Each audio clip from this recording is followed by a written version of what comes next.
إن الحمد لله نحمده ونستعينه ونستغفره ونعوذ بالله من شرور أنفسنا ومن سيئات أعمالنا من يهده الله فلا مضل له ومن يضلل فلا هادي له وأشهد أن لا إله إلا الله وحده لا شريك له وأشهد أن محمدا عبده ورسوله أما بعد فإن خير الحديث كتاب الله وخير الهدي هدي محمد صلى الله عليه وسلم وشر الأمور محدثاتها وكل محدثة بدعة وكل بدعة ضلالة وكل ضلالة في النار.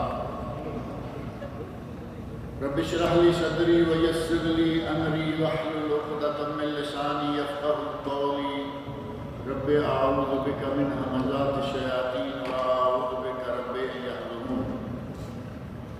أعوذ بالله السميع العليم من الشيطان الرجيم. فهل عصيتم إن توليتم أن تفسدوا في الأرض وتقطعوا أرحامكم أولئك الذين لعنهم الله فأصمهم وأعمى أبصارهم أفلا يتدبرون القرآن أم على قلوب أقفالها. اللہ رب العزت یہ چاہتے ہیں اور اللہ کی لائی ہوئی شریعت، بھیجی ہوئی شریعت جو کہ نبی اکرم صلی اللہ علیہ وسلم لے کر آئے ہیں، اس شریعت کے جو مقاصد ہیں ان میں سے عظیم ترین مقصد یہ ہے کہ بنی نوع انسان سارے کے سارے آپس میں مل جل کر رہیں، ان کا معاشرہ بہت ہی مضبوط ہو اور ان کے تعلقات آپس میں استوار رہیں۔ اسلامی شریعت کا یہ عظیم مقصد اس سلسلہ میں قرآن کریم میں اور نبی اکرم صلی اللہ علیہ وسلم کے ارشادات میں بہت سی باتیں موجود ہیں۔ کہیں اللہ رب العزت نے تمام بنی آدم کو جو کہ امت دعوت ہے، نبی اکرم صلی اللہ علیہ وسلم کی امت دعوت میں مسلمان بھی شامل ہے اور کافر بھی۔ ہر وہ شخص جس کو نبی صلی اللہ علیہ وسلم نے دعوت دی، جس کی طرف قرآن نازل کیا گیا، وہ امت دعوت ہے، اس میں مسلمان بھی شامل ہے اور کافر بھی شامل ہے۔ اور ایک ہے امت اجابت، وہ لوگ جنہوں نے اس دعوت کو قبول کیا اور وہ مسلمان ہیں۔ اللہ رب العزت نے کہیں کافروں کو، مسلمانوں کو، تمام بنی نوع انسان کو، اور کہیں خاص نبی اکرم صلی اللہ علیہ وسلم کے ماننے والے مسلمانوں کو، اہل ایمان کو مخاطب کیا۔ اور ان مختلف دائروں کے بعد اللہ رب العزت نے ایک دائرہ تعلقات کا یہ بھی بتایا کہ تمہاری جو آپس میں رشتہ داریاں ہیں، قرابت داریاں ہیں، ان قرابت داریوں اور رشتہ داریوں کو قائم رکھو، معاشرہ آہستہ آہستہ بہترین ہوتا چلا جائے۔ آپ اندازہ کر سکتے ہیں کہ اگر ماں باپ اور اولاد کے تعلقات اچھے ہوں، سب سے چھوٹا دائرہ تعلقات کا، سب سے قریبی رشتہ دار ہیں ماں باپ اور اولاد، اگر ان دونوں کے تعلقات اچھے ہوں تو آگے اچھے تعلقات کا سلسلہ بڑھتا چلا جائے گا، اور ان سے بہتر تعلقات اور کس کے ہونے چاہیے؟ ایک جوڑی وہ ہے جو اس اولاد کے دنیا میں آنے کا سبب بنتی ہے۔ ماں باپ دو وہ شخصیات ہیں کہ وہ انسان کے دنیا میں آنے کا سبب ہوتی ہے۔ تخلیق تو اللہ رب العزت فرماتا ہے، لیکن اس ماں اور باپ کے باہمی ملاپ کے نتیجہ ہے، اور ان سے جو چیز پیدا ہوئی، جو اولاد دنیا میں آئی، اب ان کا تعلق ہی اگر اچھا نہ ہوگا تو آگے تعلقات کہاں اچھے ہیں؟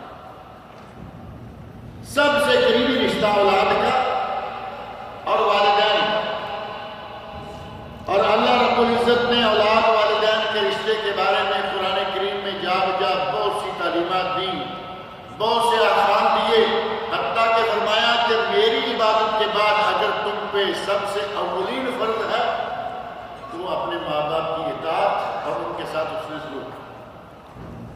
قرآن کریم میں اللہ رب العزت فرمایا وَقَضَىٰ رَبُّكَ أَلَّا تَعْبُدُوا إِلَّا إِيَّاهُ وَبِالْوَالِدَيْنِ إِحْسَانًا۔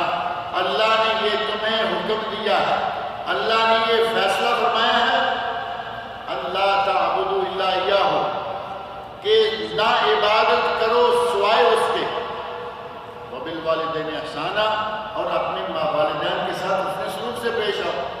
سب سے پہلا دائرہ تعلقات کا اللہ نے فرمایا کہ میری عبادت کے بعد اپنے ماں باپ کی اطاعت کرو۔ اسی طرح یہ دائرہ بڑھتا چلا جاتا ہے۔ اگر بھائی بہن کے تعلقات اچھے نہ ہوں تو اور کن کے اچھے ہوں گے؟ جن کی دنیا میں آنے کا سبب ایک ہے، ایک پیٹ سے جنم لینے والے، ایک ماں کا دودھ پینے والے، ایک باپ کی اولاد ہو کر بھی ان کے تعلقات اچھے نہ رہیں گے تو پھر کن کے اچھے؟ یہ ہے صلہ رحمی۔ اگر اپنے رحم والوں، اپنے قرابت والوں کے ساتھ تعلقات استوار رکھیں، معاشرہ آہستہ آہستہ سارے کا سارا ہی بہترین ہوتا چلا جاتا ہے۔ لیکن ہمارے یہاں معاملہ اتنا الٹ چل رہا ہے کہ ماں باپ سے بھی تعلقات اچھے نہیں۔ ایسی مثالیں آپ کو ملیں گی کہ ماں باپ کے ساتھ بگاڑ کے بیٹھے ہوئے، کسی دوسرے دور پار کے رشتے کے ساتھ بگڑی ہوئی مانی جا سکتی ہے کہ چلو ہو سکتا ہے اپنے ماں باپ کے ساتھ تعلقات نہیں، سال ہر سال کبھی سلام نہیں کھلانا۔ کبھی کبھی لگتا ہے کہ کافروں نے بہت برا کیا جو اولڈ ہوم بنا دیے، لیکن اولڈ ہوم میں کم از کم سال میں ایک مرتبہ تو وہ جاتے ہیں۔ اس مسلمان کا کیا عالم ہے جو آدمی سال ہر سال 4-4 6-6 سال ماں باپ کو دیکھتا نہیں، ملتا نہیں، وہ مرتا ہے یا زندہ ہے پوچھتا نہیں۔ اس آدمی کا کیا حال ہوگا؟ اللہ کے سامنے وہ کیا منہ لے کے جائے گا کہ دنیا کی سب سے عظیم شخصیات ہیں ماں باپ، اور اس کا ماں باپ سے تعلقات ہی نہیں۔ دنیا میں ایک پیڑ سے جنم لینے والے بھائی بہن ہوتے ہیں، بھائی بہنوں سے تعلقات نہیں۔ آج تو الحمدللہ دور ایسا آ گیا ہے کہ بڑی آسانی کے ساتھ نہ بسوں میں بیٹھ کے جانا پڑے، نہ جہازوں کی سواریاں کرنی پڑیں، نہ ٹانگوں اور موٹر سائیکلوں کا سفر کرنا پڑے، گھر بیٹھے آرام سے آپ اچھے تعلقات پیدا کر سکتے ہیں۔ آج تو میڈیا نے بڑی آسانی کر دی نا۔ میڈیا کے نقصان بھی بہت ہیں لیکن میڈیا کے فائدے بھی بہت ہیں۔ غلط سلط باتیں پھیلانی ہو میڈیا کو دیکھو، ایک جھوٹ 1 منٹ میں لاکھوں کروڑوں لوگوں میں پہنچ جاتا ہے، وہ چاہے بخاری شریف کا نام لے کے جھوٹ کیوں نہ بولا گیا، غلط بات لکھی ہوئی ہے نیچے بریکٹ میں ڈال دیا صحیح بخاری، ساری دنیا دیکھ دیکھ کے جی بخاری میں آیا، اور بخاری میں وہ چیز ہے ہی نہیں۔ اگر کچھ لوگ غلط کام میڈیا سے لے رہے ہیں تو اس سے اچھا کام بھی لیا جا سکتا ہے۔ آپ اپنے جتنے رشتہ داروں ہیں ان کا ایک گروپ بنائیں، اس گروپ میں موقع بموقع الیکس لیب چلتا رہے، خیر وفیت معلوم کرتے رہیں۔ کیا کوئی یہ معاملہ مشکل ہے؟ اللہ رب العزت نے قرآن کریم میں کئی مقامات پر، قرآن کریم کے بالکل شروع میں اللہ رب العزت فرمایا کہ یہ یقطعون، ان رشتہ داریوں کو توڑتے ہیں جن کو جوڑنے کا اللہ نے حکم دیا۔ اللہ رب العزت نے رشتہ داریوں کو جوڑنے کا حکم دیا اور یہ توڑتے ہیں، جبکہ ہونا کیا چاہیے تھا؟ والذین یصلون ما امر اللہ بہ ان یوصل۔ سورہ رعد میں اللہ رب العزت نے آیت نمبر 21 میں فرمایا کہ جن رشتہ داریوں کو جوڑنے کا اللہ نے حکم دیا ہے کہ ان رشتہ داریوں کو جوڑتے ہیں، ان تعلقات کو استوار کرتے ہیں، قائم رکھتے ہیں۔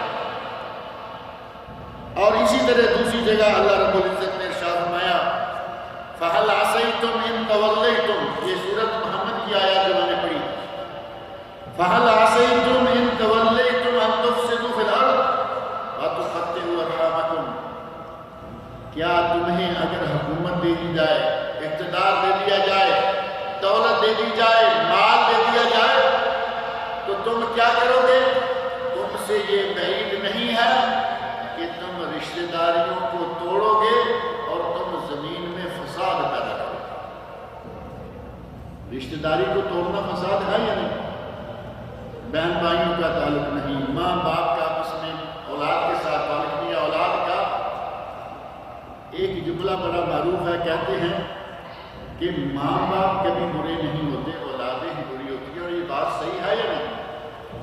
پنجابی میں بڑا اچھا لفظ ہے، کہتے ہیں کہ ماپے کماپے نہیں ہوتے، ماپے کماپے نہیں ہوتے، ماں باپ برے نہیں ہوتے، جب بھی بری ہوتی ہے اولاد۔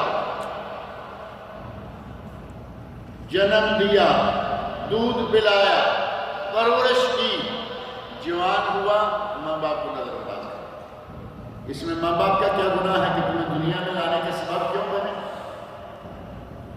اللہ رب العزت نے فرمایا کہ دنیا میں اگر تمہیں اقتدار دے دیا جائے، حکومت دولت دے دی جائے، تو تم سے بعید نہیں کہ تم دنیا میں فساد پیدا کرو گے اور رشتہ داریوں کو توڑو گے، تعلقات کو جوڑنے کی بجائے انہیں توڑو گے۔ اولئک الذین لعنہم اللہ، یہ لوگ ہیں جن پر اللہ کی طرف سے لعنت ہے۔ ماں باپ کے ساتھ تعلقات نہیں ہیں، ملعون انسان ہے۔ اپنے بھائی بہنوں کے ساتھ تعلقات رکھنے سے بھاگتا ہے۔ جس تعلق کو بھی توڑنے کا سبب بنے گا، اللہ رب العزت کی لعنت کا باعث بنے گا۔ فرمایا فَأَصَمَّهُمْ وَأَعْمَىٰ أَبْصَارَهُمْ، ان لوگوں کی سماعت، کانوں میں سے قوت سماعت، اور ان لوگوں کی آنکھوں کی روشنی اللہ نے چھین رکھی ہے۔ یہ کچھ دیکھ ہی نہیں رہے کہ رشتہ داریوں کا کیا مقام ہے، کس کا کیا مرتبہ ہے، اور کس کو کس مقام پر رکھنا ہے۔ صحابہ کرام رضی اللہ عنہ میں سے ایک صحابی نبی اکرم صلی اللہ علیہ وسلم کی خدمت میں حاضر ہوتے ہیں اور وہ کہتے ہیں کہ یا رسول اللہ، میں اپنے رشتہ داروں کے ساتھ رشتہ داری جوڑ کے رکھتا ہوں۔ اِنَّ لِي قَرَابَةً أَصِلُهُمْ وَيَقْطَعُونَنِي، میرے کچھ قرابت دار ہیں، میں صلہ رحمی کرتا ہوں، وہ قطع رحمی کرتے ہیں۔ نبی اکرم صلی اللہ علیہ وسلم کے سامنے مکالمہ ہے۔ ایک صحابی آ کر نبی صلی اللہ علیہ وسلم سے اپنی بنتا بیان کر رہے ہیں کہ میرے رشتہ دار ہیں، میں تعلقات جوڑنے کی کوشش کرتا ہوں، وہ توڑنے میں لگے رہتے ہیں۔ میں تعلقات جوڑتا ہوں، وہ توڑتے ہیں۔ وَأَحْلُمُ عَنْهُمْ وَيَجْهَلُونَ عَلَيَّ، وہ کبھی زیادتی بھی کر جائیں تو میں برداشت کرتا ہوں، میں حلم سے بردباری سکھتا ہوں۔ وَيَجْهَلُونَ عَلَيَّ، اور جب کبھی موقع ملتا ہے وہ مجھ پہ میرے ساتھ بدتمیزی سے پیش آتے ہیں، میرے ساتھ جہالت دکھاتے ہیں۔ اور تیسری بات ذکر کی، صحابی نے عرض کیا آصلہم فلا یقابلون هذه الصلہ بالصلہ، اے اللہ کے نبی، میں صلہ رحمی کرتا ہوں اور وہ صلہ رحمی کرنے کی بجائے قطع رحمی، میں ملنے جاتا ہوں، وہ ملنے کو تیار نہیں، میرے گھر ملنے کے لیے آنا تو دور کی بات، میں ملنے جاتا ہوں، وہ مجھے ملنے کو تیار نہیں۔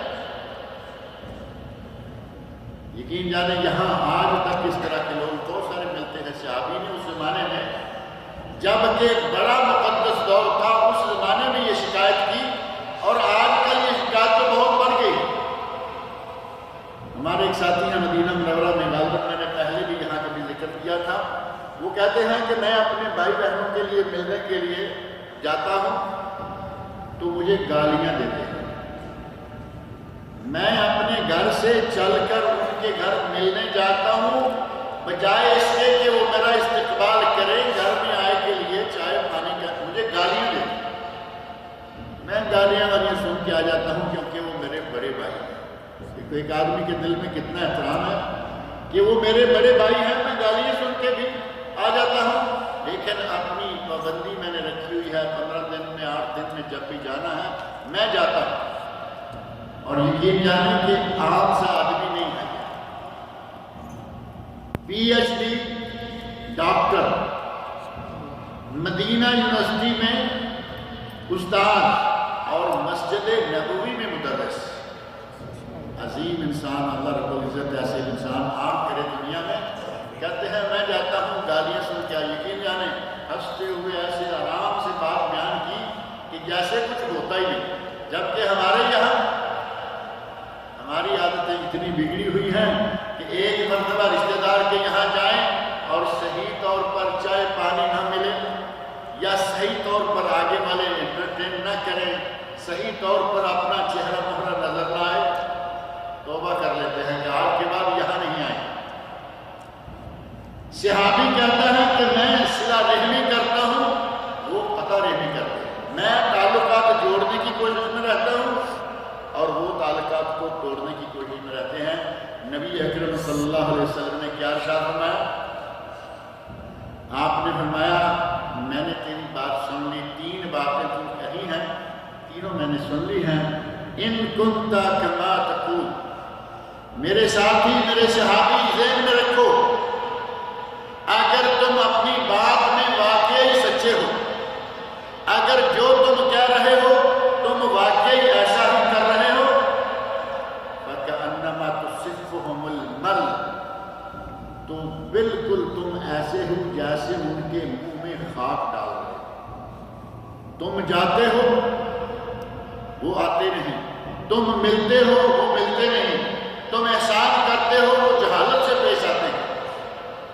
اگر واقعی تم ایسا کر رہے ہو، کہا کہ تم ان کے منہ میں خاک ڈال رہے ہو. اور خاک ڈالنا اگر واقعی ایسے پکڑ کے ایک مرتبہ خاک ڈالیں تو وہ گھر میں بھی داخل ہونے دیں گے؟ اللہ رب العزت کی طرف سے اللہ کا انتظام ہے کہ ایک آدمی رشتہ داری کو جوڑے، سامنے والا توڑے تو جوڑنے والے کی طرف سے اللہ سامنے والے کے منہ میں خاک ڈالے. اور ارشاد فرمایا وَلَا يَزَالُ مَعَكَ عَلَيْهِمْ مِنَ اللَّهِ ظَهِيرٌ مَا دُمْتَ عَلَى ذَلِكَ.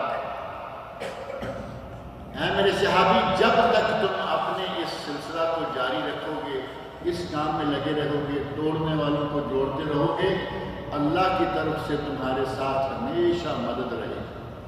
اللہ کی طرف سے ایک مددگار تمہارے ساتھ رہے گا جو ان کے مقابلے میں رہے گا.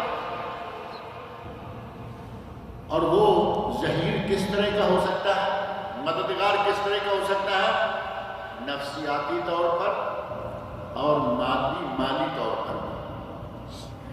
اور اگر اس معاملے کو دیکھنا ہو تو قرآن کریم میں واقعہ موجود ہے، پوری صورت موجود ہے.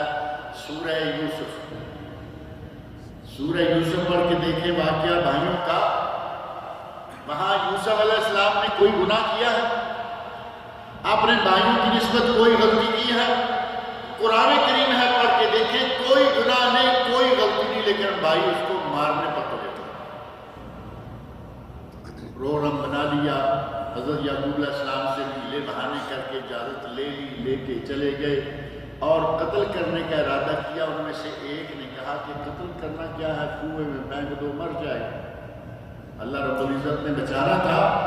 انہی لے جانے والوں میں سے ایک کی رائے یہ ہوگی کہ قتل نہ کرو، کنویں میں پھینکو. انہوں نے کنویں میں پھینکا اور اللہ رب العزت نے انہیں تخت شاہی تک پہنچا دیا. کنویں سے تخت شاہی، تخت دار سے تخت شاہی تک اللہ جب چاہے جس کو چاہے پہنچا. اور اللہ نے کس طرح مددگار مہیا کیا؟ یہی بھائی جو نہ چاہنے والے ہیں، یہی بھائی جو حسد کی وجہ سے چل رہے ہیں، کٹ رہے ہیں، بالآخر ان کو مارنے پر تل گئے اور کنویں میں پھینک کے چلے آئے. اور جو سارا واقعہ ہے، جانور لیا، اسے مارا، ذبح کیا، ان کے کپڑوں کو خون لگایا، روتے ہوئے گھر آ گئے. ایک وقت آیا کہ یہ جا کر اسی اپنے بھائی کے دربار میں منتیں کر رہے تھے. سورہ یوسف پڑھ کے دیکھیں کہ تو بڑا محسن انسان ہے، ہم بڑے غریب ہیں، ہم بڑے کمزور ہیں، ہمیں ہمارا کسی بھی طرح سے تعاون کرو. اور یوسف علیہ السلام نے تعاون کیا. اگر ان کے کرتوتوں پہ جاتے تو تعاون بنتا تھا کہ تم تو اپنی طرف سے مجھے مار چکے ہو. لیکن یوسف علیہ السلام اللہ رب العزت کی نگرانی میں، اللہ کے نبی، وقت کے بادشاہ، اللہ نے اتنا کہ تم نے تو میرے ساتھ یہ وہ کیا، پہلے تعاون کیا، سارا کچھ کیا، پھر اپنے ایک بھائی کو پاس رکھا، پھر سارے بھائیوں کو اور والدین کو اپنے پاس جمع کر لیا۔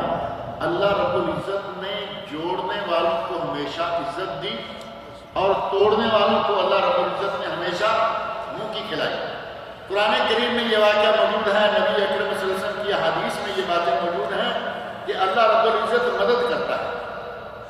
اور یہ سورہ یوسف کی آیت نمبر 91 میں کہتے ہیں تاللہ لقد آثرک اللہ علینا وإن كنا لخاطئین، اللہ کی قسم یوسف تم بہتر ہو، اللہ نے تمہیں ہم پہ برتری دی ہے، ہم ہی غلطی میں تھے۔ بالآخر اپنی غلطی کو تسلیم کر لیا، مان لیا۔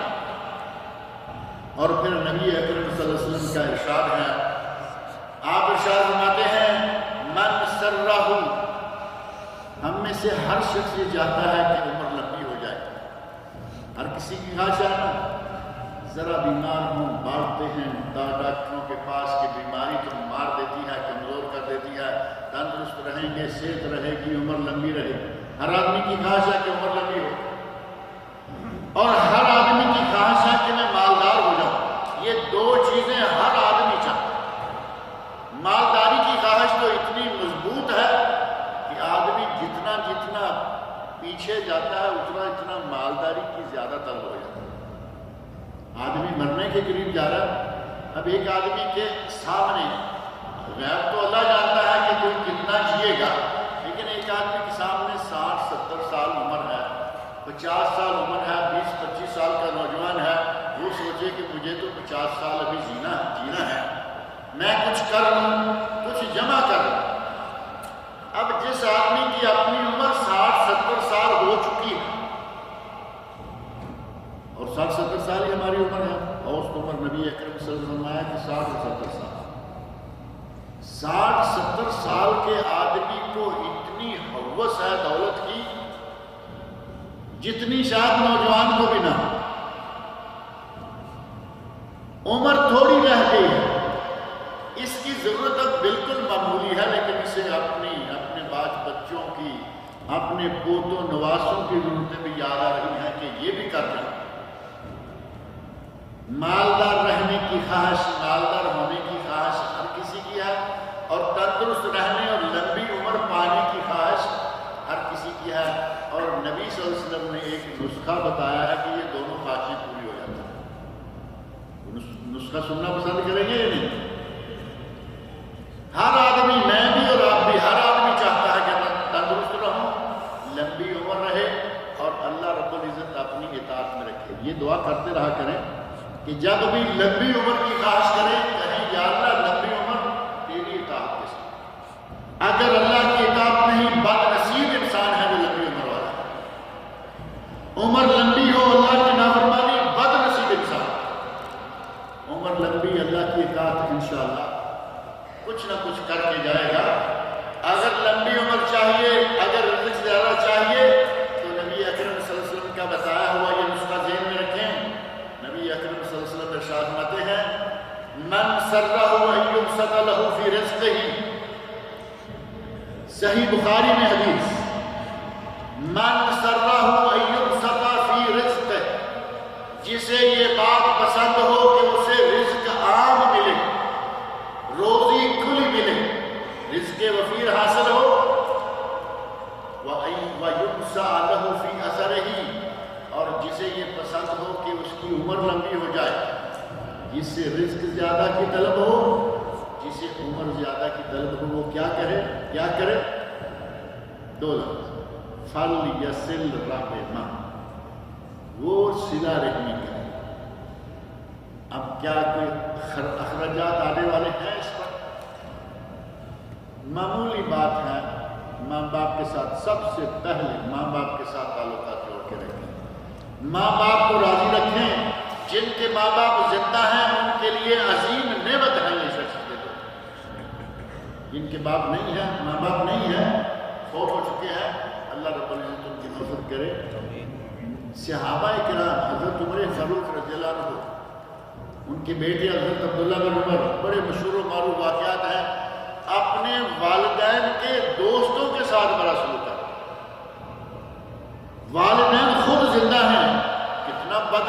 انسان ہوگا کہ وہ تعلقات قائم نہ رکھے. حضرت عبداللہ بن عمر جا رہے ہیں، راستے میں ایک بدو سے علیہ السلام ہو گئی، اپنی پگڑی اتاری، خوبصورت پگڑی جو تھی بدو کو دے دی، اپنی سواری تک بھی بدو کو دے دی اور خود پیدل چل دیے. حضرت نافع رضی اللہ تعالیٰ عنہ جو خادم بھی ہیں، غلام بھی ہیں، ساتھی بھی ہیں، بارسا انسان بھی ہیں اور نبی صلی اللہ علیہ وسلم کی احادیث کے بہت بڑے راوی ہیں. عن نافع عن ابن عمر عن النبی صلی اللہ علیہ وسلم، نافع بیان کرتے ہیں کہ ابن عمر نے بیان کیا کہ نبی صلی اللہ علیہ وسلم فرمایا. 2-3 صرف سلسلے ہے، سیدھا نبی صلی اللہ علیہ وسلم تک حدیث پہنچ جاتی ہے. وہ کہتے ہیں کہ حضرت بدو تھا، 10-20 درہم دے دیتے، دینار دے دیتے، یہ راضی ہو جاتا، آپ نے اپنی دستار بھی دے دی، اپنا سواری بھی دے دی. کہا نہیں، یہ عمر فاروق کا دوست ہے، یہ بدو میرے باپ کا دوست ہے. اور بدو ظاہر ہے کہ کبھی کبھار ملتے ہیں. کہا کہ یہ میرے باپ کے پاس آیا کرتا تھا، میرا جی چاہا کہ جو کچھ میرے پاس ہے میں ان کو دوں. لوگ تو ماں باپ کے دوستوں اور سہیلیوں، ماں کی سہیلیوں، باپ کے دوستوں کے ساتھ ایسا تعلق رکھتے اور ہم اپنے ماں باپ کو بلا کے بیٹھتے ہیں. نبی اکرم صلی اللہ علیہ وسلم کا نسخہ ذہن میں رکھیں، من سرہ ان یبسط لہ فی رزقہ، جسے یہ پسند ہو کہ اس کا رزق عام ہو، وینسع لہ فی اثرہ، اور اس کی عمر لمبی ہو، فلیصل رحمہ، تو اسے چاہیے کہ وہ صلہ رحمی کرے. ایک نکتہ اور ذہن میں رکھیں صلہ رحمی کے سلسلہ میں کہ ہم سمجھتے ہیں کہ اگر کوئی ہمارے یہاں آئے گا تو ہم اس کے یہاں جائیں گے. یہی ہے نا ہمارے یہاں تو پکا یہ بنا. اگر کوئی ایک مرتبہ کسی کے یہاں گئے، 2 مرتبہ گئے، سامنے والا آیا نہیں تو ہم جانا چھوڑ دیں. جبکہ نبی صلی اللہ علیہ وسلم میں قرآن کریم کی آیات موجود ہیں، نبی اکرم صلی اللہ علیہ وسلم کے ارشادات موجود ہیں. آپ ارشاد فرماتے ہیں لیس الواصل بالمکافئ، لیس الواصل بالمکافئ، جو آدمی برابری کی چوٹ میں جائیں گے آئیں گے، وہ آئیں گے تو ہم جائیں گے. اگر یہ برابری کے چکر میں رہتا ہے کہ صلہ رحمی نہیں، نبی اکرم صلی اللہ علیہ وسلم کہ یہ صلہ رحمی نہیں. صحابی کیا رہے ہیں، میں جوڑتا ہوں وہ کاٹتے ہیں، میں احسان کرتا ہوں وہ ظلم کرتے ہیں، میں برداشت کرتا ہوں وہ زیادتیاں کرتے ہیں. فرمایا اگر تم یہ صحیح کہہ رہے ہو تو تم ان کے منہ میں خاک ڈال رہے ہو اور تمہارے ساتھ اللہ کی طرف سے ایک معاون ہمیشہ موجود رہے گا. اور یہاں نبی اکرم صلی اللہ علیہ وسلم کہتے ہیں لیس الواصل بالمکافئ، صلہ رحمی کرنے والا وہ نہیں ہے جو برابری میں اترتا رہے، بلکہ صلہ رحمی کرنے والے کون ہے، ولیکن الواصل من اذا قطعت رحمہ وصلھا. صلہ رحمی والا وہ ہے کہ سامنے والے قطع رحمی کریں اور یہ جا جا کے صلہ رحمی کریں. جیسے میں نے اس میں ایک انسان کا ذکر کیا ہے کہ جاتا ہے، گالیاں سنتا ہے، آ جاتا ہے. یہ نہ صحیح، کم از کم اگر کوئی نہیں آ رہا تو کبھی نہ کبھی چلے جائیں. کوئی نہیں بلا رہا، آپ بغیر بلائے چلے جائیں. کوئی بہت زیادہ اچھا سلوک نہیں کرتا، اللہ سے ڈرتے ہوئے چلے جائیں، علیہ السلام کر کے آ جائیں. یہ ہے صلہ رحمی.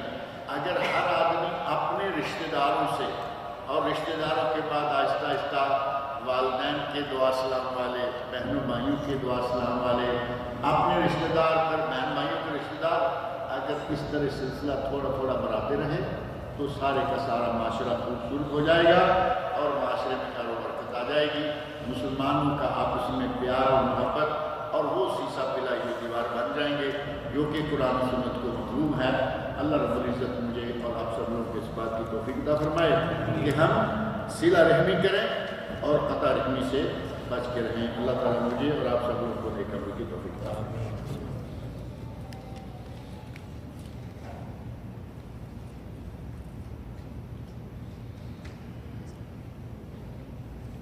ہمارے ایک بھائی نے لکھا ہے کہ ان کی ساس بیمار ہیں، ان کے لیے دعا کریں کہ اللہ رب العزت ان کو شفائے کاملہ عاجلہ عطا فرمائے.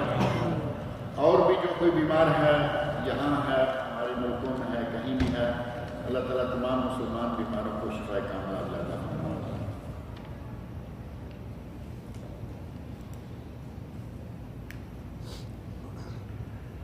کہتے ہیں کہ بچے کی عمر تقریباً 2 ماہ ہے اور ہم عمرہ کو جانا چاہتے ہیں، اس لیے بچے کے لیے کچھ ارکان ہیں۔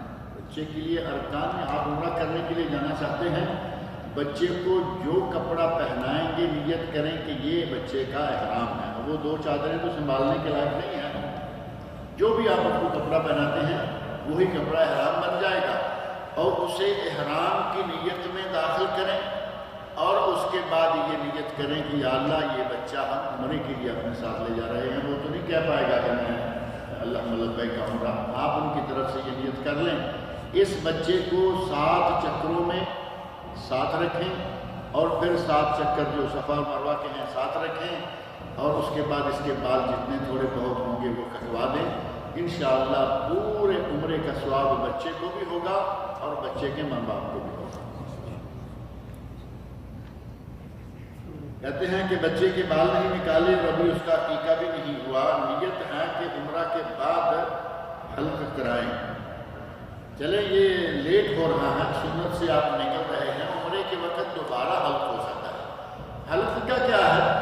چھوٹے بچے کو جب چاہیں بلیڈ پھیر دیں، جب چاہیں دکان پہ لے جائیں اس کا سر صاف کرا دیں۔